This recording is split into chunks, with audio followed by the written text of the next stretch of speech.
ನಮಸ್ಕಾರ ಸ್ನೇಹಿತರೆ, Ram sir 360 YouTube ಚಾನಲ್ಗೆ ಸ್ವಾಗತ.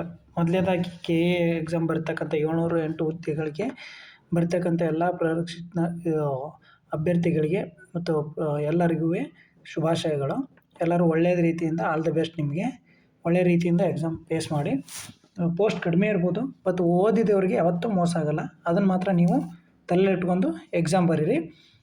ಕರೆಂಟ್ ಅಫೇರ್ಸ್ನ ಡೈಲಿ ಅಪ್ಡೇಟ್ ಇರಿ. ಯಾವುದೇ ಪರೀಕ್ಷೆ ಬರಲಿ ನೋಡಿ, ಈಗ ಯಾವುದೇ ಕರೆಂಟ್ ಅಫೇರ್ಸ್ ನೀವು ಈಗ ಒಂದು ವಾರದಿಂದ ಕರೆಂಟ್ ಅಫೇರ್ಸ್ನ ಕೇಳ್ಬೋದು. ಯಾವಾಗ ಕೇಳಿದಾನೆ ಅಂತ ನೋಡಿ, ಮೊನ್ನೆ ವೆಟ್ರಿನರಿ ಡಾಕ್ಟರ್ ಇದು ವೆಟ್ರಿನರಿ ಹುದ್ದೆಗಳಿದ್ವಲ್ಲ, ವೆನಿಜುವಲ ಬಗ್ಗೆ ಕೇಳಾನೆ ನೋಡಿ. ವೆನಿಜುವಲದ್ದು ಭಾಳ ದಿವಸ ಆಗಿಲ್ಲ, ಅದಕ್ಕೋಸ್ಕರ ಅಪ್ ಟು ಡೇಟ್ ಕರೆಂಟ್ ಅಫೇರ್ಸ್ನ ನೀವು ಪ್ರಿಪೇರ್ ಇರಬೇಕಾಗತ್ತೆ. ಅದಕ್ಕೋಸ್ಕರ ಈಗ ಇದೊಂದು ಎಕ್ಸಾಮ್ ಅಂತಲ್ಲ, ಈಗ ಮುಂದೆ ಕಾಲ್ಫಾರ್ಮ್ ಆಯ್ತವೆ. ಒಳ ಮೀಸಲಾತಿ ರಿಜೆಕ್ಟ್ ಆಗೈತೆ, ನಿಮ್ಮ ಕಾಲ್ಫಾರ್ಮ್ ಆಯ್ತವೆ. ಒಳ ಮೀಸಲಾತಿ ಬಗ್ಗೆ ಒಂದು ವಿಡಿಯೋ ಮಾಡ್ತೀನಿ. ಸೊ ಈ ಕರೆಂಟ್ ಅಫೇರ್ಸ್ ನೋಡೋಣ. ಇವತ್ತು ದಿನಾಂಕ ಜನವರಿ 10 ಕರೆಂಟ್ ಅಫೇರ್ಸ್ನ ನೋಡೋಣ. ಮೊದಲನೇದಾಗಿ ನೋಡಿ, ವಿಶ್ವಸಂಸ್ಥೆ ಅಂದಾಜಿನ ಪ್ರಕಾರ 2026 ಭಾರತದ ಆರ್ಥಿಕತೆ ಬೆಳವಣಿಗೆ ದರ ಎಷ್ಟು? ಯಾಕಂದ್ರೆ ನಾನು ಮೊನ್ನೆ ಕ್ವಶನ್ ಮಾಡಿದೆ, ಎಷ್ಟು ಜನವರಿ 4ನೇ ತಾರೀಕಿಗೆ ನಿಮಗೆ ಎಷ್ಟು ಭಾರತದ ಬೆಳವಣಿಗೆ ದರ ಅಂತ 7 ಎಷ್ಟು ಹೇಳಿದ್ದೆ, 4 ಅಂತ ಹೇಳಿದ್ದೆ. ಅದು ಏನಂಗಂದರೆ ವಿಶ್ವಸಂಸ್ಥೆ ಎಷ್ಟು ಹೇಳೈತೆ ಹಂಗಂದರೆ ನೋಡಿ, option A 7.4, option B 6.6, option C 7.6, option D 6ಕ್ಕಿಂತ ಹೆಚ್ಚು. ನೋಡಿ ಸ್ನೇಹಿತರೆ, ಇದಕ್ಕೆ ಸರಿಯಾದ ಉತ್ತರ ಬಂದ್ಬಿಟ್ಟು ಆಪ್ಷನ್ ಬಿ 6.6. ವಿಶ್ವಸಂಸ್ಥೆ ಹೇಳಿದ್ದು ಇದು ನೋಡಿ, ವಿಶ್ವಸಂಸ್ಥೆ ಹೇಳಿದ್ದು 6.6. ನಮ್ಮ ಭಾರತ ಸಾಂಕೇತಿಕ ಇಲಾಖೆ ಹೇಳಿದ್ದು 7.4. ನಮ್ಮದು ಏನು ಬೆಳವಣಿಗೆ ಗುರಿ 7.6 ಹೇಳಿದ್ದಂಗಂದರೆ IMF ಯಾವುದು ಇದು ಬರುತ್ತೆ, ಒಂದು ವರದಿ ಬರುತ್ತೆ. 6ಕ್ಕಿಂತ ಹೆಚ್ಚು ಅಂತ ಹೇಳಿದ್ದು IMF. ನೋಡಲಿ, ಪೂರ್ತಿ ಎಕ್ಸ್ಪ್ಲನೇಷನ್ ಇವತ್ತು ಬಂದಿರತಕ್ಕಂಥದ್ದು ಆರ್ಟಿಕಲ್ ಆಗಿರುತ್ತೆ ನೋಡಿ, ನ್ಯೂಸ್ ಪೇಪರ್ ಆರ್ಟಿಕಲ್ ಬಂದಿರುತ್ತೆ. ವಿಶ್ವಸಂಸ್ಥೆ ಎಷ್ಟು ಹೇಳ್ತಂಗಂದರೆ 6.6. ನಮ್ಮ ಸಾಂಕೇತಿಕ ಇಲಾಖೆ, ಭಾರತ ಸಾಂಕೇತಿಕ ಇಲಾಖೆ 7.4. ನೋಡಿ ನ್ಯೂಸ್ ಪೇಪರ್ನಲ್ಲಿ ಏನೈತೆ ನೋಡಿ. 2026 ಭಾರತೀಯತೆ ಆರ್ಥಿಕತೆ ಓಟ 4ನೇ ಸ್ಥಾನದಲ್ಲಿ ಭಾರತ. ಹಂಗಂದರೆ 1ನೇ ಸ್ಥಾನ ಯಾವುದು? ಅಮೇರಿಕಾ. 2ನೇ ಸ್ಥಾನ ಚೀನಾ. 3ನೇ ಸ್ಥಾನ ಜರ್ಮನಿ. 4ನೇ ಸ್ಥಾನ ಭಾರತ. ನಾನು ನಿಮ್ಗೆ ಎದಕ್ಕೆ ನಿಮ್ಗೆ ಗೊತ್ತು, ಆದರೆ ಎದಕ್ಕೆ ಹೇಳ್ತೀನಿ ಅಂದರೆ ಒಮ್ಮೆ ಎಕ್ಸಾಮ್ನ ಕೊಟ್ಬಿಡ್ತಾನೆ, ಕನ್ಫ್ಯೂಷನ್ ಆಗಿಬಿಡ್ತೀರಿ ನೀವು. ಈಸಿ ಯಾವ ಇರ್ತವೆ ಅವೇ ಜಾಸ್ತಿ ಕನ್ಫ್ಯೂಷನ್ ಆಗೋದು, ನೆನ್ಪಿಟ್ಟು ನೋಡಿ. ಇಲ್ಲಿ ಯಾರ್ಯಾರು ಏನೇನು ಹೇಳ್ಯಾರೆ ನೋಡಿ, ಸ್ವಲ್ಪ ನೋಡಿಲಿ. ಭಾರತ ಆರ್ಥಿಕತೆ 2000 ಇಷ್ಟು ನೋಡಿ, ಈ ಬಾಕ್ಸ್ ನೋಡಿ. 2026 ಲೆಕ್ಕಾಚಾರ ನೋಡಿ. ಭಾರತೀಯ ರಾಷ್ಟ್ರೀಯ ಅಂಕಿಅಂಶಗಳ ಕಚೇರಿ ಎಷ್ಟು ಹೇಳುತ್ತೆ? ನಮ್ಮದು NSO ಎಷ್ಟು ಹೇಳುತ್ತೆ? 7.4 ಹೇಳುತ್ತೆ. ಅದೇ ರೀತಿ ಮಾರ್ಗನ್ ಸ್ಟ್ಯಾನ್ಲಿ ಎಷ್ಟೈತೆ? 7.6 ಅಂತ ಹೇಳುತ್ತೆ ಮಾರ್ಗನ್ ಸ್ಟ್ಯಾನ್ಲಿ. ಅದೇ ರೀತಿ ವಿಶ್ವಸಂಸ್ಥೆ 6.6. ಹಂಗೆ ಅಂತಾರಾಷ್ಟ್ರೀಯ ಹಣಕಾಸಿನ IMF 6ಕ್ಕಿಂತ 6+ ಅಂತ ಹೇಳಿದ್ರು. ಇವನ್ನ ನೆನ್ಪಿಟ್ಕೊಳ್ಳಿ, ಯಾರ್ಯಾರು ಎಷ್ಟು ಹೇಳಿದರು ನೋಡಿ. ಇನ್ನೊಮ್ಮೆ ಜೂಮ್ ಮಾಡ್ತೀನಿ, ಬೇಕಾದ್ರೆ ನೋಟ್ ಮಾಡ್ಕೊಳ್ಳಿ. ಯಾರ್ಯಾರು ಎಷ್ಟು ಹೇಳ್ಯಾರ ಅಂತ ಕೇಳಿದ್ರೆ, ವಿಶ್ವಸಂಸ್ಥೆ ಪ್ರಕಾರ ಭಾರತದ GDPಯ ಗ್ರೋತ್ ಎಷ್ಟು ಅಂತ, ಆರ್ಥಿಕತೆಯ ಬೆಳವಣಿಗೆ ದರ ಹೇಳಿ ಅಂತ ಕೇಳ್ಬೋದು. ಭಾರತ ಸಾಂಕೇತಿಕ ಇಲಾಖೆ ಪ್ರಕಾರ ಭಾರತದ ಆರ್ಥಿಕತೆ ಬೆಳವಣಿಗೆ ದರ ಅಂತ ಕೇಳ್ಬೋದು. IMFನ ಪ್ರಕಾರ ಭಾರತದ ಬೆಳವಣಿಗೆ ದರ ಏನು, ಆರ್ಥಿಕತೆ ಬೆಳವಣಿಗೆ ದರ ಅಂತ ಕೇಳ್ಬೋದು. ನೋಡಿ, ಇದನ್ನು ಪಾಯಿಂಟ್ ಮಾಡ್ಕೊಳ್ಳಿ. ಇಷ್ಟು ಈ ಬಾಕ್ಸ್ನ ಬೇಕಾದ್ರೆ ಸ್ಕ್ರೀನ್ಶಾಟ್ ಹೊಡ್ಕೊಳ್ಳಿ, ಇಷ್ಟನ್ನ ಪಾಯಿಂಟ್ ಮಾಡ್ಕೊಳ್ಳಿ. ನೋಡಿ ನೆಕ್ಸ್ಟ್ ಕ್ವಶನ್ ನೋಡೋಣ. ನೋಡಿದು, ಪ್ರಪಂಚದ ಅತ್ಯುತ್ತಮ ವಿಮಾನಯಾನ ಸಂಸ್ಥೆ ಯಾವುದು? ಇದು ಪೇಪರ್ನಾಗ ಕ್ವಶನ್ ಹಿಂಗೆ ಆಗೈತೆ ನೋಡಿ. ಇದು ಪೇಪರ್ನಾಗ ಬಂದಿರತಕ್ಕಂಥದ್ದು ಆರ್ಟಿಕಲ್ ಹಿಂಗೆ ನಿಮ್ಗೆ ಆಗಿರೋದು, ಯಾವುದೂ ಕ್ವಶನ್ ಮಾಡೋಕ್ಕೆ ಹೋಗಿಲ್ಲ ನೋಡಿ. ಯಾವುದು? Option A Qatar airlines, option B Delta airlines, option C Turkish airlines, option D south West airlines. ನೋಡಿ ಸ್ನೇಹಿತರೆ, ಇದು ನೋಡಿ, ಈಗ ಸರಿಯಾದ ಉತ್ತರ ಬಂದ್ಬಿಟ್ಟು ಕತಾರ್ ಏರ್ಲೈನ್ಸ್ ಆಗಿರುತ್ತೆ ನೋಡಿ. ಪ್ರಪಂಚದ ಅತ್ಯುತ್ತಮ ವಿಮಾನಯಾನ ಸಂಸ್ಥೆ ಅಂತೇಳಿ ಹೆಗ್ಗಳಿಕೆ ಪಾತ್ರ ಆಗಿದೆ ಕತಾರ್ ಏರ್ಲೈನ್ಸು. ಏನೇನು ಇದರಲ್ಲಿ ಇರ್ತಕ್ಕಂಥ ಸ್ಪೆಷಲಿಟಿಗಳು, ಊಟ, ಇದರಲ್ಲಿರ್ತಕ್ಕಂಥ ಏನು ಕ್ಯಾಬಿನ್ ಕ್ರ್ಯೂ ಬಗ್ಗೆ ಇವನ್ನೆಲ್ಲ ಗಮನದಲ್ಲಿಟ್ಟುಕೊಂಡು ಇದು ಅತ್ಯುತ್ತಮ ಏರ್ಲೈನ್ಸ್ ಯಾವುದು? Qatar airlines. ಹಂಗಂದ್ರೆ ಇವು ಮೂರರ ಬಗ್ಗೆ ಒಂದು ಸ್ವಲ್ಪ information. Turkish airlines, south West airlines ಇದು ಅಮೇರಿಕದ್ದು, ಡೆಲ್ಟಾ ಏರ್ಲೈನ್ಸ್ ಏನು ನೋಡಿ, ನ್ಯೂಸ್ ಪೇಪರ್ನೇ ಬಂದಿರ್ತಕ್ಕಂಥ. ಕತಾರ್ ಏರ್ಲೈನ್ಸನ್ನು ಪ್ರಪಂಚದಲ್ಲಿ 2025 ಅತ್ಯುತ್ತಮ ಸಂಸ್ಥೆ ಎಂದು ಜಾಗತಿಕ ಸಂಸ್ಥೆ ಕೆಟ್ರಾಕ್ಸ್, ಹಂಗಂದರೆ ವಿಮಾನಯಾನ ಸಂಸ್ಥೆಯನ್ನು ಗ್ರೇಡ್ ಕೊಡ್ತಕ್ಕಂಥ ಸಂಸ್ಥೆ ಯಾವುದು? ಕೆಟ್ರಾಕ್ಸ್. ಕತಾರ್ ಏರ್ವೇಸ್ನ ನವೀನ್ ಕ್ಯೂ ಸೀಟ್, ಉತ್ತಮ ಗುಣಮಟ್ಟ ಆನ್ಬೋರ್ಡ್ ವಿಮಾನದೊಂದಿಗೆ ಮನರಂಜನೆ ಸೇವೆ, ಆಹಾರ ಪದ್ಧತಿ, ಆಧುನಿಕ ಪ್ಲೇಸ್, ಜಾಗತಿಕ ಗ್ರಾಹಕರ ತೃಪ್ತಿಕರ, ಇವೆಲ್ಲ ಇದೇನು ಅದರದ್ದು ಮಾನದಂಡಗಳಾಗಿವೆ ಸ್ನೇಹಿತರೆ. ಇದು ಯಾವಾಗ ಕತಾರ್ ಏರ್ವೇಸ್ ಯಾವಾಗ ಸ್ಥಾಪನೆ ಆಯಿತು? ಜನವರಿ 20, 1994 ಕತಾರ್ ಏರ್ವೇಸ್ನ ಏನು ಸ್ಥಾಪನೆ ಆಯಿತು. ಎಷ್ಟು? ಪ್ರಧಾನ ಕಚೇರಿ ಕತಾರ್ನ ದೋಹಾದಲ್ಲಿದೆ. ಆದರೆ ಆದರೆ ಪ್ರಪಂಚದ ಆದಾಯದ ಒಟ್ಟು ಆಸ್ತಿ ಮಾರುಕಟ್ಟೆ ಬಂಡವಾಳ ಬ್ರ್ಯಾಂಡ್ ಮೌಲ್ಯದಲ್ಲಿ ಡೆಲ್ಟಾ ಏರ್ಲೈನ್ಸ್ ಮೊದಲ ಸ್ಥಾನದಲ್ಲಿ ನೋಡಿ. ಅಂದರೆ ಅತಿ ಹೆಚ್ಚು ಮೌಲ್ಯ, ಅಂದರೆ ಈ ಏರ್ಲೈನ್ಸ್ ಒಳಗೆ ಅತಿ ಹೆಚ್ಚು ಮೌಲ್ಯ ಆಧಾರಿತ, ಅಂದರೆ ಈಗ ನಮ್ಮ ಕಡೆಗೆ ಇರ್ತಾವಲ್ಲ ಈಗ ಅತಿ ಶ್ರೀಮಂತರು ಅಂತ ಹೇಳ್ತಾರೆ, ಏರ್ಲೈನ್ಸ್ ಒಳಗೆ ಅತಿ ಶ್ರೀಮಂತರು ಯಾರು ಅಂತಂದರೆ ಡೆಲ್ಟಾ ಏರ್ಲೈನ್ಸ್ ನೋಡಿ. ಹಂಗೆ ಅದೇ ರೀತಿ ಅತ್ಯಂತ ಹೆಚ್ಚಿನ ಉದ್ಯೋಗಿಗಳನ್ನು ಹೊಂದಿರುವಂಥ ಅಮೇರಿಕಾ ಏರ್ಲೈನ್ಸು ಯಾವುದು? ಏರ್ಲೈನ್ಸ್ ಗ್ರೂಪ್ ಯಾವುದು? ಸೌತ್ ವೆಸ್ಟ್ ಏರ್ಲೈನ್ಸ್ ನೋಡಿ. ಅತಿ ಹೆಚ್ಚು ಉದ್ಯೋಗಿಗಳನ್ನು ಹೊಂದಿರತಕ್ಕಂಥ ಏರ್ಲೈನ್ಸ್ ಯಾವುದು? ಸೌತ್ ವೆಸ್ಟ್ ಅಮೇರಿಕದ್ದು. ಹಂಗೆ ಟರ್ಕಿಶ್ ಏರ್ಲೈನ್ಸ್ ಅತಿ ಹೆಚ್ಚು ದೇಶಗಳಿಗೆ ಏನು ಸೇವೆ ಸಲ್ಲಿಸ್ತಕ್ಕಂಥ ಯಾವುದು ಏರ್ಲೈನ್ಸು? ಟರ್ಕಿಶ್ ನೋಡಿ. ಅತಿ ಹೆಚ್ಚು ದೇಶಗಳಿಗೆ ಸೇವೆ ಸಲ್ಲಿಸ್ತಕ್ಕಂಥ ಏರ್ಲೈನ್ಸ್ ಯಾವುದು? ಟರ್ಕಿಶ್. ಅತಿ ಹೆಚ್ಚು ಉದ್ಯೋಗ ಸೌತ್ ವೆಸ್ಟ್ ಏರ್ಲೈನ್ಸ್, ನೆನಪಿಟ್ಟುಕೊಳ್ಳಿ. ಆಸ್ತಿ ಅಂತ ಬಂದರೆ ಡೆಲ್ಟಾ ಏರ್ಲೈನ್ಸ್. ಅತಿ ಹೆಚ್ಚು ಅತ್ಯುತ್ತಮ ವಿಮಾನ ಸಂಸ್ಥೆ ಅಂತ ಬಂದರೆ ಕತಾರ್ ಏರ್ವೈಸ್. ನೆಕ್ಸ್ಟ್ ಕ್ವಶನ್ ನೋಡಿರಲಿ, ಪ್ರಜಾವಾಣಿ ನ್ಯೂಸ್ ಪೇಪರ್. ಇದು ಎದಕ್ಕೆ ನಿಮ್ಗೆ ವಾಪಸ್ ಇಲ್ಲಿ ತೊಗೊಂಡಿನಿ ಎಕ್ಸ್ಪೋರ್ಟ್ ಇಂಪೋರ್ಟ್ ಅಂತ ಹೇಳ್ತೀನಿ. 2024-25 ಸಾಲಿನಲ್ಲಿ ಭಾರತವು ಯಾವ ದೇಶಕ್ಕೆ ಅತಿ ಹೆಚ್ಚು ರಫ್ತು ಮಾಡಿದೆ? ಯಾವುದಿರ್ಬೇಕು ಸ್ನೇಹಿತರೆ ನೀವು ನೋಡಿ. ಮೊದಲೆಲ್ಲ ನಾವು ಸಿಂಗಾಪುರ್ ಅಂತ ಹೇಳ್ತಿದ್ವಿ, ಬಟ್ ಈಗ ಯಾವುದು ನೋಡಿ? ಆಪ್ಷನ್ ಎ ಸಿಂಗಾಪುರ್ನ, ಆಪ್ಷನ್ ಬಿ ಅಮೇರಿಕಾನ, ಆಪ್ಷನ್ ಸಿ ಚೀನಾನ, ಆಪ್ಷನ್ ಡಿ ಸೌದಿ ಅರೇಬಿಯಾ. ಯಾಕಿದು ರೀಸೆಂಟ್ ನ್ಯೂಸಲ್ಲಿ ಅಂತ ಹೇಳ್ತೀನಿ ಕೇಳಿ. ಟ್ರೇಡ್ ವಾರ್ ನಡೆದಿದೆ ನಮ್ಮದು, ಟ್ರೇಡ್ ವಾರ್. ಅಮೇರಿಕಾ ಮತ್ತು ಇನ್ನು ಉಳಿದ ಕಂಟ್ರಿಗಳು, ಅದರ ಜೊತೆಗೆ ಭಾರತ ಆಗಿರ್ಬೋದು, ಚೀನಾ ಆಗಿರ್ಬೋದು. ಇನ್ನೊಂದು ಇತ್ತೀಚೆಗೆ ನಮ್ಮದು ವ್ಯಾಪಾರ ಅಂದರೆ ಸುಂಕ ಮುಕ್ತ ವ್ಯಾಪಾರನ ಯಾರ ಜೋಡಿ ನಾವು ಮಾಡ್ಕೊಂಡಿದ್ವಿ? ಸುಂಕ ಮುಕ್ತ ನ್ಯೂಜಿಲ್ಯಾಂಡ್ ಜೋಡಿ. ಭಾರತ ಮುಕ್ತ ವ್ಯಾಪಾರಕ್ಕೆ ನ್ಯೂಜಿಲ್ಯಾಂಡ್ ಜೋಡಿ, ಅದಕ್ಕೆ ಮೊದಲಕ್ಕೆ ಇಂಗ್ಲೆಂಡ್ ಜೋಡಿ. ಇಂಗ್ಲೆಂಡ್ ಇದು ನಮ್ಮದು ಸುಂಕ ಮುಕ್ತ, ನಮ್ಮದು ಟ್ರೇಡ್, ನಮ್ಮದು ಮುಕ್ತ ವ್ಯಾಪಾರ ಅಂತ ಕರೀತಾರೆ ಸ್ನೇಹಿತರೆ. ಹಂಗಾರೆ ಇದಕ್ಕೆ ಸರಿಯಾದ ಉತ್ತರ ಬಂದ್ಬಿಟ್ಟು ಯಾವ್ದು? ಹಂಗಾದ್ರೆ ಇದಕ್ಕೆ ಸರಿಯಾದ ಉತ್ತರ ಬಂದ್ಬಿಟ್ಟು ಸ್ನೇಹಿತರೆ ಅಮೇರಿಕಕ್ಕೆ ನೋಡಿ. ನಾವು ಜಾಸ್ತಿ ಎಕ್ಸ್ಪೋರ್ಟ್ ಮಾಡೋದು ಅಮೇರಿಕಕ್ಕೆ. ಅಮೇರಿಕಕ್ಕೆ ನಾವು ಅತಿ ಹೆಚ್ಚು ವಸ್ತುಗಳನ್ನು ಯಾವುವು? ಅಗ್ರಿಕಲ್ಚರ್ ಆಗಿರ್ಬೋದು, ಮತ್ತು ಎಲೆಕ್ಟ್ರಾನಿಕ್ಸ್ ಸಂಬಂಧಪಟ್ಟಿದ್ದು, ಮೋಟ್ರ್ ವೆಹಿಕಲ್ದು ಅತಿ ಹೆಚ್ಚು ನಾವು ಏನು ಮಾಡ್ತೀವಿ ಅಂದರೆ ಪೆಟ್ರೋಲಿಕ್ ಉತ್ಪನ್ನಗಳನ್ನು ನೋಡಿ. ಪೆಟ್ರೋಲಿನ್ ಉತ್ಪನ್ನಗಳನ್ನು ನಾವು ಅತಿ ಹೆಚ್ಚು ಅಮೇರಿಕಕ್ಕೆ ನೋಡಿ. ಪೆಟ್ರೋಲ್ ನಾವು ತರಿಸ್ಕೊತೀವಿ, ಬಟ್ ಪೆಟ್ರೋಲ್ನ ತರಿಸ್ಕೊಂಡು ನಾವು ಏನು ಮಾಡ್ತೀವಿ? ಅದ್ರ ಉತ್ಪನ್ನಗಳು ಈ ಗ್ಲಿಸರಿನ್ ಆಗಿರ್ಬೋದು, ಈ ಥರ ನಾವು ಏನು ಮಾಡ್ತೀವಿ? ಅತಿ ಹೆಚ್ಚು ರಫ್ತು ಮಾಡ್ತೀವಿ ಅಮೇರಿಕಕ್ಕೆ. ನಮ್ಮದು ಅತಿ ಹೆಚ್ಚು ಟ್ರೇಡ್ ಆಗಿರೋದು ಅಮೇರಿಕಾ. 2025-24ನೇ ಸಾಲಿನಲ್ಲಿ ಅತಿ ಹೆಚ್ಚು. ಮತ್ತು ಬಟ್ಟೆಗಳು, ಕಾಟನ್ ಬಟ್ಟೆಗಳು, ಕ್ಲಾತ್, ಇವೆಲ್ಲ ನಮ್ಮ ಅತಿ ಹೆಚ್ಚು ಸೇಲ್ ಆಗ್ತಕ್ಕಂಥದ್ದಲ್ಲಿ ಅಮೇರಿಕಕ್ಕೆ ನೋಡಿ. ಎಕ್ಸ್ಪ್ಲನೇಷನ್ ನೋಡಿ, ಡಾಟಾಸ್ ನೋಡಿ. ಇದು ಎದಕ್ಕೆ ನ್ಯೂಸಲ್ಲಿ ಬಂತಂದರೆ ಚೀನಾಕ್ಕೆ ನಾವು ಭಾರತದಿಂದ 33% ನಮ್ಮದು ಹೆಚ್ಚಳ ಆಗೈತೆ. ಏನು? ರಫ್ತು. 4 ವರ್ಷದಲ್ಲಿ ಅತಿ ಹೆಚ್ಚು ದಾಖಲೆ ನಮ್ಮದು. 2024-25 ಸಾಲಿನಲ್ಲಿ ನಾವು ಚೀನಾಕ್ಕೆ ಅತಿ ಹೆಚ್ಚು ಏನು ರಫ್ತು ಮಾಡಿ. ಎಷ್ಟು ಅತಿ ಹೆಚ್ಚು ಅಂದರೆ ಏನು ಭಾಳಲ್ಲ, 33% ಹೆಚ್ಚಳ ಆಗೈತೆ ಅಷ್ಟೇ. ಮೊದಲಕ್ಕೆ ಎಷ್ಟಿತ್ತು ಅದಕ್ಕೆ 33% ಹೆಚ್ಚಳ ಆಗೈತೆ. ಹಂಗಂದ್ರೆ ನೋಡಿ, ಎಕ್ಸ್ಪೋರ್ಟ್ ಕಂಟ್ರಿ ನಾವು ಯಾವಕ್ಕೆ?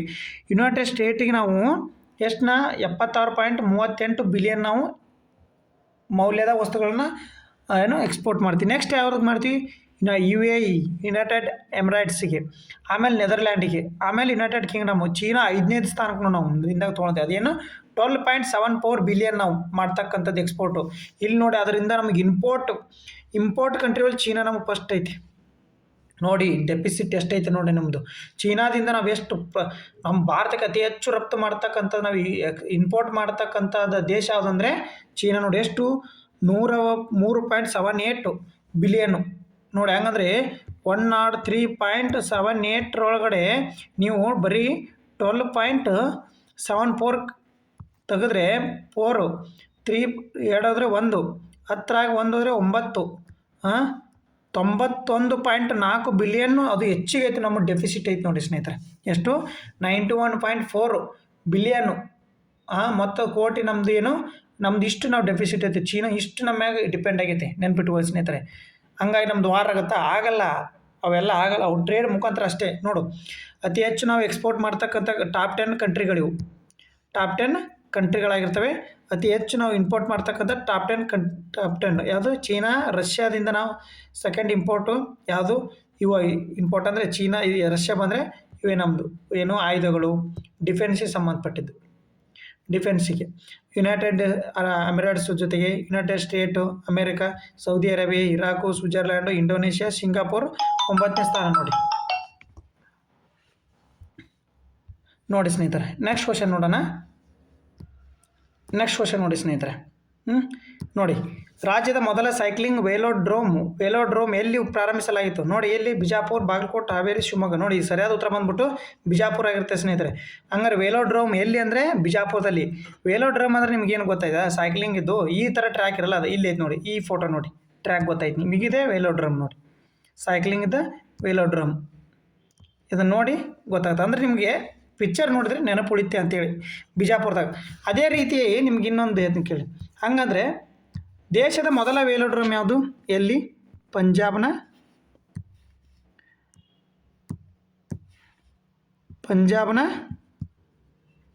ಲೂಧಿಯಾನ ನೋಡಿ, ಲೂಧಿಯಾನ.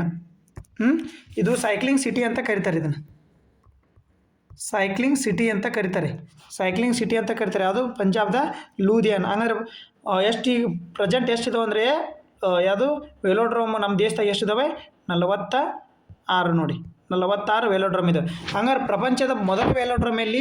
ನೆದರ್ಲ್ಯಾಂಡ್ ನೋಡಿ, ನೆದರ್ಲ್ಯಾಂಡು.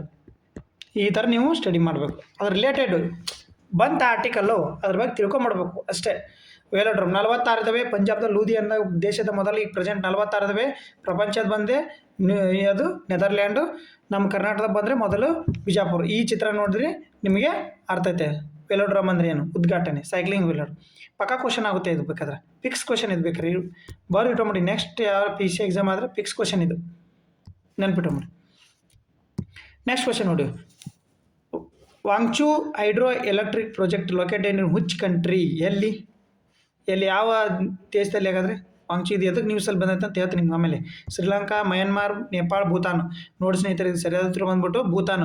ನೋಡಿಲ್ಲಿ ಅದಾನಿ ಗ್ರೂಪ್ ಅವ್ರು ಏನು ಮಾಡ್ತಾರೆ, ಅಲ್ಲಿ ನಮ್ಮ ಅದಾನಿ ಗ್ರೂಪ್ ಐತಲ್ಲ, ಗ್ರೂಪ್ ಅವರು ಭೂತಾನಲ್ಲಿ 570 ಮೆಗಾವ್ಯಾಟ್ನ ವಾಂಗ್ಚೂ ಜಲವಿದ್ಯುತ್ ಯೋಜನೆಯನ್ನು ಪ್ರಾರಂಭಿಸಿದ್ದಾರೆ ಸ್ನೇಹಿತರೆ. ವಾಂಗ್ಚೂ ಜಲವಿದ್ಯುತ್ ಯೋಜನೆಯನ್ನು.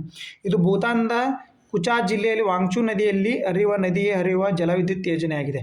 ಇದು ವಾಂಗ್ಚೂ ನದಿ ಏನೈತಲ್ಲ ಭಾರತದಲ್ಲಿ, ಇದನ್ನ ಏನು ಮಾಡ್ತಾರೆ, ರೈಡಾಕ್ ನದಿ ಅಂತ ಕರಿತಾರೆ. ಇದು ರೈಡಾಕ್ ನದಿ ಬ್ರಹ್ಮಪುತ್ರ ನದಿಯ ಉಪನದಿ. ಇದು ಅದು ವಾಂಗ್ಚೂ ನದಿಯ ಬ್ರಹ್ಮಪುತ್ರ ನದಿಯ ಉಪನದಿ. ಇದನ್ನು ರೈಡಾಕ್ ಅಂತ ಕರಿತೀವಿ, ವಾಂಗ್ಚೂ ನದಿ ಅಂತ. ಹಂಗಾರೆ ಇದನ್ನು ಕೇಳ್ಬೋದು ನಿಮ್ಗೆ. ಭಾರತದಲ್ಲಿ ರೈಡಾಕ್ ಅಂತ ಇದೇನು, ಭೂತಾನದಲ್ಲಿ ವಾಂಗ್ಚೂ ನದಿ ಅಂತ ಕರೆಯಲ್ಪಡುವ ನದಿಯನ್ನು ಭಾರತದಲ್ಲಿ ಏನೆಂದು ಕರೀತಾರೆ? ರೈಡಾಕ್ ನದಿ ಅಂತ ಕರೀತಾರೆ. ಇದು ಯಾವ ನದಿಯ ಉಪನದಿ? ಹಂಗಂದರೆ ಬ್ರಹ್ಮಪುತ್ರ ನದಿಯ ಉಪನದಿ ಆಗಿರುತ್ತೆ. ಈ ಯೋಜನೆಯನ್ನು ವಾಂಗ್ಚೂ ಜಲವಿದ್ಯುತ್ ಲಿಮಿಟೆಡ್ ಅಭಿವೃದ್ಧಿಪಡಿಸಿದ್ದು ಭೂತಾನದ್ದು. ಇಷ್ಟು ನೆನ್ಪಿಟ್ಕೊಳ್ಳಿ. ಇದರ ನದಿ ಯಾರು, ಎಲ್ಲಿ, ಯಾವ ನದಿಗೆ ಮಾಡ್ಯಾರೆ, ಯಾವ ನದಿ ಉಪನದಿ, ಇದನ್ನು ಭಾರತದಲ್ಲಿ ಏನಂತ ಕರೀತಾರೆ. ಇದರೊಳಗಡೆ ಇಷ್ಟು ಇಂಪಾರ್ಟೆಂಟು ನೋಡಿ. ಇತ್ತೀಚೆಗೆ ಭೌಗೋಳಿಕ ಸೂಚನೆ ಟ್ಯಾಗ್ ಪಡೆದಿರುವ ನಗೌರಿ ಅಶ್ವಗಂಧ ಮುಖ್ಯವಾಗಿ ಯಾವ ರಾಜ್ಯದಲ್ಲಿ ಬೆಳೆಯಲಾಗುತ್ತದೆ? ನೋಡಿ, option A Rajasthan, option B Gujarat, option C Karnataka, option D Madhya Pradesh. ನೋಡಿ, ಅಶ್ವಗಂಧ, ನಗೌರಿ ಅಶ್ವಗಂಧ ಮುಖ್ಯವಾಗಿ ಎಲ್ಲಿ ಅಂದರೆ ಸ್ನೇಹಿತರೆ ಇದು ರಾಜಸ್ಥಾನ್. ನೋಡಿ, ನಗೌರಿ ಜಿಲ್ಲೆಯಲ್ಲಿ ಬರುತ್ತೆ, ರಾಜಸ್ಥಾನ. ಇದಕ್ಕೆ ನೋಡಿ ಸ್ನೇಹಿತರೆ, ಇದು ಕೇಂದ್ರ ಅಶ್ವಗಂಧಕ್ಕೆ ಭೌಗೋಳಿಕ GI ಟ್ಯಾಗನ್ನು ಪಡೆದಿದೆ. ಈಗ ಅದರ ವಿಶಿಷ್ಟ ಪ್ರಾದೇಶಿಕ ಗುರುತನ್ನು ಗುರುತಿಸುತ್ತದೆ. ಇದು ಏನು ಮಾಡುತ್ತೆ, ಇದು ವಿಶಿಷ್ಟ ಪ್ರಾದೇಶಿಕತೆಯನ್ನು ಗುರುತಿಸಿ ಇದಕ್ಕೆ ಅಲ್ಲಿ ಪ್ರಾದೇಶಿಕವಾಗಿ ಏನಿದು ಅತಿ ಹೆಚ್ಚು ಪಾಪ್ಯುಲರ್ ಪಡೆದಿರ್ತವೆ, ಅದಕ್ಕೋಸ್ಕರ GI ಟ್ಯಾಗ್ ಪಡ್ತಾರೆ. ನಗೌರ್ ಒಂದು ಒಣ ಹವಾಮಾನ ಮತ್ತು ಮರಳು ಮತ್ತು ಅಶ್ವಗಂಧ ಕೃಷಿಗೆ ಸೂಕ್ತವಾಗಿದೆ. ಅಲ್ಲಿ ಒಣ ಹವಾಮಾನ ಇದೆ ರಾಜಸ್ಥಾನದಲ್ಲಿ, ಒಣ ಹವೆ ಅಂದರೆ ಜಾಸ್ತಿ ಮಳೆ ಆಗಲ್ಲ, ಅದಕ್ಕೋಸ್ಕರ ಅಲ್ಲೇ ಇದು ಏನಾಗಿದೆ ಅಶ್ವಗಂಧ ಕೃಷಿಗೆ ಇಲ್ಲಿ ಶೇಪ್ ಆಗೈತೆ. ಯಾವುದು? ಅಶ್ವಗಂಧ, ನಗೌರಿ ಅಶ್ವಗಂಧದ. ಮತ್ತು ಈ ಇದವು ಔಷಧೀಯ ಸಂಯುಕ್ತಗಳಿಗೆ ವಿಶೇಷವಾಗಿ ಅಲ್ಕಲಾಯ್ಡ್ ಸಮೃದ್ಧವಾಗಿದೆ. ನೋಡಿ, ಇಲ್ಲಿ ಈ ಅಶ್ವಗಂಧ ಬೆಳಿಬೇಕಾದ್ರೆ ಇಲ್ಲಿ ಅಲ್ಕಲಾಯ್ಡ್ ಅನ್ನೋದು ಸಮೃದ್ಧವಾಗಿದೆ. ಅಲ್ಕಲಾಯ್ಡ್ ಮುಂದೆ ನಿಮಗೆ ಸೈನ್ಸ್ ಪಾಠ ಮಾಡ್ಬೇಕಂತ ಏನು ಮಾಡಿದ್ದೀನಿ ಸ್ನೇಹಿತರೆ, ಸೈನ್ಸ್.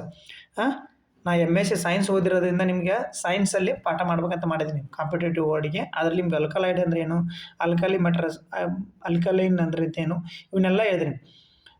ಇದು ಎಷ್ಟು? ರಾಜಸ್ಥಾನದಾಗ. ಇದು ವನ ಅಭಯ ಪ್ರದರ್ಶನ ಹೊಂದಿದೆ, ರಾಜಸ್ಥಾನ ನಗೌರದ ವನಪತಿ. ಇಷ್ಟು ನೆನ್ಪಿಟ್ಟುಕೊಳ್ಳಿ. ನೆಕ್ಸ್ಟ್ ಕ್ವಶನ್ ನೋಡೋಣ. ನೋಡಿ, ಮಾನದಂಡಗಳು ಮಾಹಿತಿ ಮತ್ತು ಪೋಷಣೆಗೆ ಸಹಾಯ ಮಾಡುತ್ತವೆ. ಸಬಲೀಕೃತ ಮಹಿಳೆಯರು ಶೈನ್ ಯೋಜನೆ ಯಾವ ಸಂಸ್ಥೆ ಉಪಕ್ರಮ ಆಗಿದೆ? ನೋಡಿ, ಶೈನ್ ಯೋಜನೆ ಅಂದರೆ ನೆನ್ಪಿಟ್ಕೊಳ್ಳಿ, ಶೈನ್ ಯೋಜನೆ. ಇದು ಶೈನ್ ಯೋಜನೆ ವಿಸ್ತೃತ ಉಪ ಕೇಳ್ಬೋದು. ಶೈನ್ ಯೋಜನೆ ಯಾವ ಉಪಕ್ರಮ ಅಂತ ಕೇಳಿದ್ರೆ ರಾಷ್ಟ್ರೀಯ ಕೌಶಲ್ಯಾಭಿವೃದ್ಧಿ ನಿಗಮ, ಭಾರತೀಯ ಮಾನದಂಡಗಳ ಬ್ಯೂರೋ, ನೀತಿ ಆಯೋಗ, ಮಹಿಳಾ ಮತ್ತು ಮಕ್ಕಳ ಅಭಿವೃದ್ಧಿ ಸಚಿವಾಲಯ. ಇದಕ್ಕೆ ಸರಿಯಾದ ಉತ್ತರ ಬಂದ್ಬಿಟ್ಟು ಭಾರತೀಯ ಮಾನದಂಡಗಳ ಬ್ಯೂರೋ. ನೋಡಿ, ಶೈನ್ ಅಂದರೆ ಏನು, ಶೈನ್ ಯೋಜನೆ ಬಗ್ಗೆ ತಿಳ್ಕೊಳ್ಳಿ. ಶೈನ್ ಅಂದರೆ standard help information and natural empowered women. ನೋಡಿ ಇದನ್ನು ಶಯನ್ ಯೋಜನೆ ಇದು ಬ್ಯೂರೋ ಆಫ್ ಇಂಡಿಯನ್ ಸ್ಟ್ಯಾಂಡರ್ಡ್ BISIನ 79ನೇ ಸಂಸ್ಥಾಪನಾ ದಿನದಂದು ಕೇಂದ್ರ ಸಚಿವ ನವದೆಹಲಿಯಲ್ಲಿ ಶಯನ್ ಯೋಜನೆಯನ್ನು ಪ್ರಾರಂಭಿಸಿದರು ನೋಡಿ. ಶಯನ್ ಯೋಜನೆ ಅಂದರೆ ಏನು? Standard health information and nurture empowerment women. ಇದನ್ನು ಎದುರು ಸಂಬಂಧ ಬ್ಯೂರೋ ಆಫ್ ಇಂಡಿಯಾದ ಸ್ಟ್ಯಾಂಡರ್ಡ್ 79ನೇ ದಿನದಂದು ಇದನ್ನು ಉದ್ಘಾಟನೆ ಮಾಡಿದರು. ಈ ಯೋಜನೆಯನ್ನು ನಿಮಗೆ ಪರಿಚಯ ಮಾಡಿದರು. ಇದು ಬ್ಯೂರೋ ಆಫ್ ಇಂಡಿಯಾ ಸ್ಟ್ಯಾಂಡರ್ಡ್ನ ಹೊಸ ಉಪಕ್ರಮವಾಗಿದೆ. ಇದು ಯಾವುದು? ಬ್ಯೂರೋ ಆಫ್ ಇಂಡಿಯಾನ ಹೊಸ ಉಪಕ್ರಮವಾಗಿದೆ. ಇದರ ಉದ್ದೇಶ ಏನು? ಈ ಯೋಜನೆಯು ಮಹಿಳೆಯರನ್ನು ಭಾರತ ಗುಣಮಟ್ಟ ಮತ್ತು ಮಾನದಂಡಗಳ ಪ್ರಯಾಣದ ಕೇಂದ್ರ ಬಿಂದುವಾಗಿ ಮಾಡುತ್ತೆ. ಮಹಿಳೆಯರ ಬಗ್ಗೆ ಒಟ್ಟಿದು ಏನು ಮಹಿಳೆಯರ ಬಗ್ಗೆ? ಇದು ಸರ್ಕಾರೇತರ NGO ಸಂಸ್ಥೆಗಳು ಮತ್ತು ಅವರು ಸ್ವಸಹಾಯ ಗುಂಪುಗಳಿಗೆ ಏನು ಮಾಡುತ್ತೆ? ಸುರಕ್ಷತೆ ಮತ್ತು ಅವರಿಗೇನು ಸಹಾಯವನ್ನು ಒದಗಿಸ್ತಕ್ಕಂಥ ಯೋಜನೆ ಆಗಿರ್ತದೆ ಸ್ನೇಹಿತರೆ. ಇದು ಸುರಕ್ಷತೆ, ಗುಣಮಟ್ಟ ಮತ್ತು ಕುಟುಂಬ ರಕ್ಷಣೆ ಖಚಿತಪಡಿಸಿದ್ದು ಮಹಿಳೆಯರ ಜ್ಞಾನವನ್ನು ನೀಡುತ್ತದೆ. ಈ ಯೋಜನೆ ಜೀವನೋಪಾಯ ಮತ್ತು ಸಮುದಾಯ ಜಾಗೃತಿ ಬಲಪಡಿಸಲು ಸಮರ್ಥ. ಒಟ್ಟು ವುಮೆನ್ಸ್ ಇಂಪಾರ್ಟೆಂಟ್ ಕೊಡ್ತಕ್ಕಂಥ ಯೋಜನೆ ಇರೋದು ಶಯನ್ ಯೋಜನೆ. ಸ್ವಸಹಾಯ ಗುಂಪುಗಳಾಗಿರ್ಬೋದು, ಅವರ ಕುಟುಂಬಕ್ಕೆ ಹೆಲ್ಪ್ ಮಾಡೋದ್ರಿಂದ ಆಗಿರ್ಬೋದು. ಭಾರತೀಯ ಕ್ರೀಡಾ ಪ್ರಾಧಿಕಾರವು ಯಾವ ಸಚಿವಾಲಯದಿಂದ ಸ್ಥಾಪಿಸಲ್ಪಟ್ಟ ಅತ್ಯುನ್ನತ ರಾಷ್ಟ್ರೀಯ ಕ್ರೀಡಾ ಸಂಸ್ಥೆ ಆಗಿದೆ? ಯಾವುದಾಗಾದ್ರೆ? ಆಪ್ಷನ್ ಎ ಶಿಕ್ಷಣ ಸಚಿವಾಲಯ, ಆಪ್ಷನ್ ಬಿ ಗೃಹ ವ್ಯವಹಾರ ಸಚಿವಾಲಯ, ಆಪ್ಷನ್ ಸಿ ಯುವ ವ್ಯವಹಾರಗಳ ಮತ್ತು ಕ್ರೀಡಾ ಸಚಿವಾಲಯ, ಆಪ್ಷನ್ ಡಿ ಸಾಮಾಜಿಕ ನ್ಯಾಯ ಮತ್ತು ಸಬಲೀಕರಣ ಸಚಿವಾಲಯ. ನೋಡಿ, ಕರೆಂಟ್ ಅಫೇರ್ಸ್ನ ಎಲ್ಲ ರೀತಿಯಿಂದ ನೋಡ್ಬೇಕು. ನೋಡಿ, ಈ ಥರ ನೀವು ಕ್ವಶನ್ ಎಲ್ಲಿ ನೋಡ್ತೀರಿ? ಕರೆಂಟ್ ಅಫೇರ್ಸ್ನ ಎಲ್ಲಿ ಕೇಳ್ತೀರಾ? ನೋಡಿ, ಅದೇ ಥರನೇ ಎಲ್ಲ ಥರದಿಂದ ನೋಡ್ಕೋಬೇಕಾಗುತ್ತೆ ನೀವು. ಇದಕ್ಕೆ ಸರಿಯಾದ ಉತ್ತರ ಬಂದ್ಬಿಟ್ಟು ಸ್ನೇಹಿತರೆ, ಯುವ ವ್ಯವಹಾರಗಳ ಮತ್ತು ಕ್ರೀಡಾ ಸಚಿವಾಲಯ. ನೋಡಿ, ಯಾವುದು? ಭಾರತೀಯ ಸ್ಪೋರ್ಟ್ಸ್ ಅಥಾರಿಟಿ ಆಫ್ ಇಂಡಿಯಾ ಯಾವ ಸಚಿವಾಲಯ ಸ್ಥಾಪಿಸಲ್ಪಟ್ಟ ಅತ್ಯುನ್ನತ ರಾಷ್ಟ್ರೀಯ ಕ್ರೀಡಾ ಸಂಸ್ಥೆ? ಯಾವುದು? ಯುವ ವ್ಯವಹಾರಗಳ ಮತ್ತು ಕ್ರೀಡಾ ಸಚಿವಾಲಯದ ಸ್ಥಾಪಿಸಲ್ಪಟ್ಟ ಒಂದು ಸಂಸ್ಥೆ ಆಗಿರುತ್ತೆ ಸ್ನೇಹಿತರೆ ಇದು. ನೋಡಿ, ಇಲ್ಲಿ ವೈಜ್ಞಾನಿಕ ತರಬೇತಿ ವಿಧಾನಗಳನ್ನು ಸುಧಾರಿಸಲು ಭಾರತೀಯ ಕ್ರೀಡಾ ಪ್ರಾಧಿಕಾರ ನವದೆಹಲಿಯಲ್ಲಿರುವ ತನ್ನ ಕ್ರೀಡಾ ವಿಜ್ಞಾನ ವಿಭಾಗದಲ್ಲಿ ಯುದ್ಧ ಕ್ರೀಡಾ ತರಬೇತಿಗಾಗಿ 4 ದಿನದ ಕ್ರೀಡಾ ವಿಜ್ಞಾನ ಕಾರ್ಯಕ್ರಮವನ್ನು ಪ್ರಾರಂಭಿಸಿತು. ಭಾರತೀಯ ಕ್ರೀಡಾ ಪ್ರಾಧಿಕಾರವು ಭಾರತ ಸರ್ಕಾರ, ಯುವ ವ್ಯವಹಾರಗಳ ಮತ್ತು ಕ್ರೀಡಾ ಸಚಿವಾಲಯದಿಂದ ಸ್ಥಾಪಿಸಲ್ಪಟ್ಟ ಭಾರತ ಅತ್ಯುನ್ನತ ಕ್ರೀಡಾ ಸಂಸ್ಥೆ. ಎಷ್ಟರಾಗ? 1982ರಲ್ಲಿ ನವದೆಹಲಿಯಲ್ಲಿ ನಡೆದ 9ನೇ ಏಷ್ಯನ್ ಕ್ರೀಡಾ ಪರಂಪರೆಯನ್ನು ಮುಂದುವರಿಸಲು ಇದನ್ನು 1984ರಲ್ಲಿ ಸ್ಥಾಪಿಸಲಾಯಿತು. ಯಾವುದು? ಸ್ಪೋರ್ಟ್ಸ್ ಅಥಾರಿಟಿ ಆಫ್ ಇಂಡಿಯಾನ ಎಷ್ಟು? 1984ರಲ್ಲಿ. Sports authority of India Bharat ಸರ್ಕಾರದಿಂದ ಸಂಪೂರ್ಣವಾಗಿ ಧನ ಸಹಾಯ ಪಡೆಯುವ ನೋಂದಾಯಿತ ಸಮಾಜ. ಅಂದರೆ ಭಾರತ ಸರ್ಕಾರದಿಂದ ಇದೇನು ಫಂಡನ್ನು ಪಡೆದಿದೆ. ಇದರ ಮುಖ್ಯ ಉದ್ದೇಶ ಏನಾಗಾದರೆ ಕ್ರೀಡೆಗಳು ಉತ್ತೇಜಿಸುವುದು ಮತ್ತು ರಾಷ್ಟ್ರೀಯ ಅಂತಾರಾಷ್ಟ್ರೀಯ ಮಟ್ಟದಲ್ಲಿ ಶ್ರೇಷ್ಠತೆಯನ್ನು ಸಾಧಿಸೋದು. ಮತ್ತು ಕ್ರೀಡೆ ಅಂದಮೇಲೆ ಅದನ್ನೇ ಉತ್ತೇಜಿಸಬೇಕು ಮತ್ತು ಅಂತಾರಾಷ್ಟ್ರೀಯ ಮಟ್ಟದಲ್ಲಿ ಪಾಲ್ಗೊಳ್ಳಲೇಬೇಕು.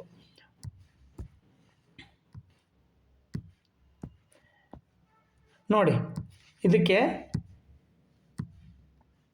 ಹಂಗಂದರೆ ಭಾರತದ ಮೊದಲ ಮುಸ್ಲಿಂ ಶಿಕ್ಷಕಿ ಯಾರು? ನೋಡಿ, ಭಾರತದ ಮೊದಲ ಮುಸ್ಲಿಂ ಶಿಕ್ಷಕಿ ಯಾರು? ಫಾತಿಮಾ ಶೇಖ್ನ, ಮೇಧಾ ಪಾಟ್ಕರ, ರೀಟಾ ಪರಿಯಾನ ಅಥವಾ ರಿಷಿಯಾ ಬೇಗಂ? ನೋಡಿ, ಇದಕ್ಕೆ ಸರಿಯಾದ ಉತ್ತರನ ಕಮೆಂಟ್ ಮಾಡಿ. ನಿಮ್ಗೆಲ್ಲ ಹೇಳ್ಕಿಸಿದ್ದೀನಿ ಏನನ್ನೋದನ್ನು ಕಮೆಂಟ್ ಮಾಡಿ. ಸರಿಯಾದ ಉತ್ತರನ ಕಮೆಂಟ್ ಮಾಡಿ ಸ್ನೇಹಿತರೆ. ನೆಕ್ಸ್ಟ್ ನೋಡೋಣ. ನೋಡಿ, ನಿಮಗೆ ಇದು ಒನ್ ಲೈನರ್ ಇದಿರುತ್ತೆ. 2025ರ ಇಫ್ಕೋ ಸಾಹಿತ್ಯ ಸನ್ಮಾನ ಪ್ರಶಸ್ತಿಯನ್ನು ಯಾವ ಲೇಖಕರಿಗೆ ನೀಡಲಾಗಿದೆ? ನೋಡಿ, ಮೈತೇಯಿ ಪುಷ್ಕ. ಯಾವುದು? ಸಾಹಿತ್ಯ ಸನ್ಮಾನ ಪ್ರಶಸ್ತಿ. ಹಂಗಂದ್ರೆ ಯುವ ಸಾಹಿತ್ಯ ಸನ್ಮಾನ ಪ್ರಶಸ್ತಿ ಅಂಕಿತಾ ಜೈನ್. ನೋಡಿ, ಅಂಕಿತಾ ಜೈನು. ಇವನ್ನೆರಡು ನೆನ್ಪಿಟ್ಕೊಳ್ಳಿ. ಒನ್ ಲೈನರ್ ಕರೆಂಟ್ ಅಫೇರ್ಸ್ ಆಗಿರ್ತವೆ ನೋಡಿ. ಇವನ್ನ ಎರಡು ಇಫ್ಕೋ ಸಾಹಿತ್ಯ ಭಾಳ ಸರಿ ಕ್ವಶನ್ ಕೇಳಿದ್ದೇನೆ. ಇಫ್ಕೋ ಸಾಹಿತ್ಯ ಸನ್ಮಾನ ಮತ್ತು ಯುವ ಇಫ್ಕೋ ಸಾಹಿತ್ಯ ಪ್ರಶಸ್ತಿಯನ್ನು ಯಾರಿಗೆ ನೀಡಲಾಗಿದೆ? ಒಂದು ಮೈತೇಯಿ ಪುಷ್ಪ, ಒಂದು ಅಂಕಿತಾ ಜೈನ್. ಇವು ಎರಡನ್ನ ಹೆಸರನ್ನ ನೆನಪಿಟ್ಟು ಸರಿ. ನಮಸ್ಕಾರ. ಈ ಶೇರ್ ಮಾಡಿ ಮತ್ತು ಸಬ್ಸ್ಕ್ರೈಬ್ ಮಾಡ್ಕೊಳ್ಳಿ. ನಿಮ್ಮ ಸ್ನೇಹಿತರಿಗೂ ಹೇಳಿ ಫ್ರೀದೊಳಗೆ. ಎಲ್ಲರೂ ಮೆಂಬರ್ಶಿಪ್ಪು ಅದು ಇದನ್ನ ಇಟ್ಟು ಸುಮ್ಮನೆ ಅವು ಎಲ್ಲ ಬೇಡ, ಫ್ರೀದಾಗೆ ಇರುತ್ತೆ. Almost current affairs daily cover ಮಾಡ್ತಾಯಿದ್ದೀವಿ. ಪೇಪರ್ಸ್ ಕಟ್ಟಿಂಗ್ ಮತ್ತು GK ಟುಡೇ. ಮತ್ತು ನಿಮ್ಗೆ ಇನ್ನೊಂದು ಹೇಳ್ಬೇಕಂದ್ರೆ ನಾನು ಎಲ್ಲೆಲ್ಲಿ ನಿಮಗೆ ತೊಗೊತೀನಿ ಅಂತ ಅಂದರೆ PIB ಅಂತ ಬರುತ್ತೆ ಸ್ನೇಹಿತರೆ. PIB ಮತ್ತು PES ಅಂತ ಬರ್ತೀವಿ. ಸೆಂಟ್ರ್ ಭಾರತದ ಮತ್ತು ಏನು ಗೋರ್ಮೆಂಟ್ ವೆಬ್ಸೈಟ್ ಆಗಿರ್ತವೆ. ಇದರಲ್ಲಿ ನಮಗೆ ಬರ್ತಕ್ಕಂಥ ಮಾಹಿತಿ ಅತಿ ಉತ್ತಮವಾದಾಗಿರುತ್ತೆ ಸ್ನೇಹಿತರೆ. ಇನ್ನೊಂದು ಭಾರತ್ ಬುಕ್ ಅಂತ ಬರುತ್ತೆ. Yearly book. ಇದು ಇಯರ್ಲಿ ಬುಕ್. ನೀವು ಕರೆಂಟ್ ಅಫೇರ್ಸ್ ಸರ್ಕಾರದಿಂದ ಪಡ್ತಕ್ಕಂಥ ಕರೆಂಟ್ ಅಫೇರ್ಸ್ ಆಗಿರ್ತವೆ ಸ್ನೇಹಿತರೆ. ಬೇಕಾದ್ರೆ ಹೋಗಿ ವೆಬ್ಸೈಟಿಗೆ ವಿಸಿಟ್ ಕೊಡಿ.